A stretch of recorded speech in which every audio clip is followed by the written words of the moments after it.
आप देख रहे हैं लेटेस्ट कानपुर न्यूज। कानपुर की सभी खबरों को देखने के लिए हमारे चैनल को तुरंत सब्सक्राइब करें। दो छोटे बच्चों के मामूली बात को लेकर बर्रा पुलिस पर लगा फर्जी मुकदमा दर्ज करने का आरोप। पीड़ित परिवार ने बर्रा पुलिस पर लगाया आरोपी से मिलीभगत कर फर्जी केस में फंसाने का आरोप। झूठी कहानी बनाकर जबरन पीड़ित के बेटे पर दर्ज कराया मुकदमा। आरोप। पीड़ित परिवार ने पुलिस कमिश्नर से विवेचक राकेश कुमार यादव की शिकायत की, जांच की मांग। पुलिस कमिश्नर से की विवेचक बदलने की मांग। बर्रा थाना क्षेत्र अंतर्गत अजरौली फेस 1 का मामला। क्या नाम है आपका? नीतू सोनी। नीतू जी, क्या मामला है, क्या हुआ था उसके बारे में बताइए। मामला ये हुआ है कि 2.5 साल के बच्चे में 2 साल के बच्चे में ये मैटर हुआ। बच्चों में लड़ाई हुई और इसके बाद उसके बच्चे के पैर में मोच आ गई।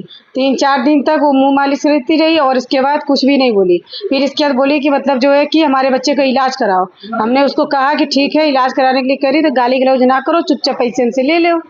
पैसे लेके इलाज करा। हमने उसको पैसे फिर मांगा, दे भी दिया। हमने उसको 2,000 रुपया उसको दिया इलाज कराने के लिए और इसके बाद उसने आराम से चुपचाप जाके चली गई।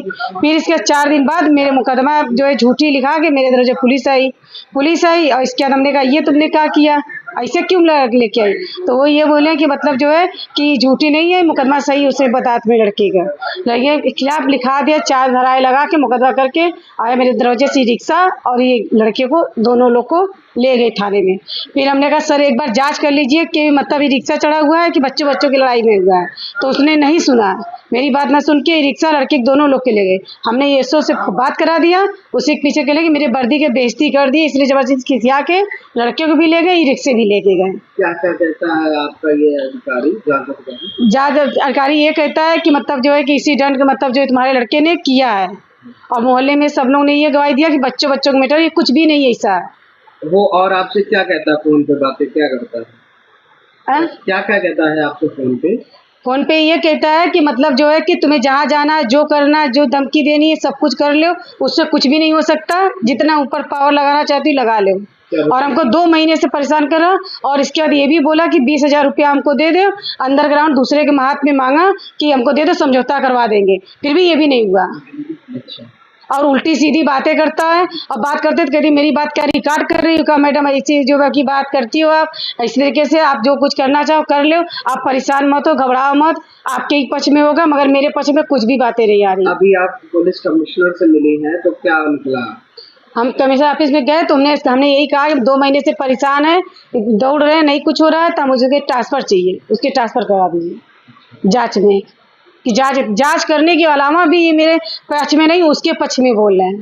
तो झूठी मुकदमा लिखा है तो मतलब उसकी मुकदमा सच है और हमारे बच्चों के ऊपर जो आरोप लगा है इसको झूठ को सच माना जा रहा है।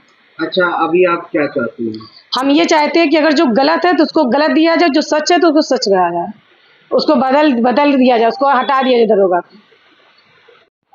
अमित जी, क्या मामला है ये, किस चीज को लेकर ये लोग आपके पास में आए थे, क्या? आज नीतू सोनी जी और रामू सोनी जी भारतीय जनता पार्टी के कार्यकर्ता हैं। इनका एक प्रकरण है जो काफ़ी दिनों से चल रहा है। बर्रा में 2 बच्चे खेल रहे थे, इनके परिवार के 2 बच्चे, और आपस में खेलते खेलते किसी एक को चोट आ गई, जिसके एवज में इन्होंने उस बच्चे का इलाज करा दिया। इलाज जी तो बता रहे थे, इनके बताने के अनुसार 2,000 रुपये इन्होंने उनको दे के उसका इलाज करा दिया। परंतु कुछ वहाँ के ऐसे शख्स थे जिनके साजिशन इन्हें एक उसको दूसरे रूप में परिवर्तित कर दिया गया और ठीक 3 दिन बाद उसे एक FIR में तब्दील करा करके ये दर्शाया गया कि इनका जो बड़ा बेटा है 22 वर्ष का, उसने उस बच्चे के ऊपर रिक्शा चढ़ा दिया, ऐसा आरोप लगाया, जबकि उस समय वो बच्चा वहां था ही नहीं। जब इस बात को लेकर के आईओ से मिले, आईओ से बात की, तो आईओ ने इस बात को द्वेष भावना मान लिया।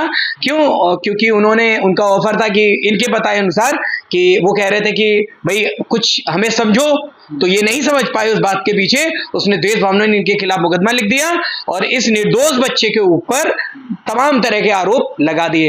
ये बात जब हमारे पास आई, मैं उत्तर प्रदेश आदर्श व्यापारी एसोसिएशन पश्चिमी उत्तर प्रदेश का प्रभारी होने के नाते, क्योंकि ये व्यापार जगत से जुड़े हुए हैं, तो मैं जाकर के आज कमिश्नर साहब से मिला और जाकर के पूरी व्यथा बताई और उन्हें यह भी बताया कि आईओ अपनी जाति दुश्मनी निकलवाने के लिए इनसे रंजिशन काम कर रहा है और इन्होंने दिखाया, मैंने भी सुना, इनके पास एविडेंस भी है जिसमें वो सरासर पैसे की घूस की मांग कर रहा है।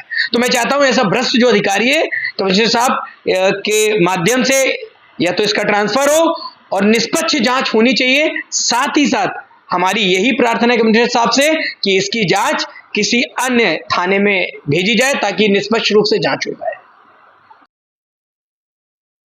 सब्सक्राइब करें हमारे लेटेस्ट कानपुर न्यूज़ चैनल को और बेल आइकन दबाना ना भूलें।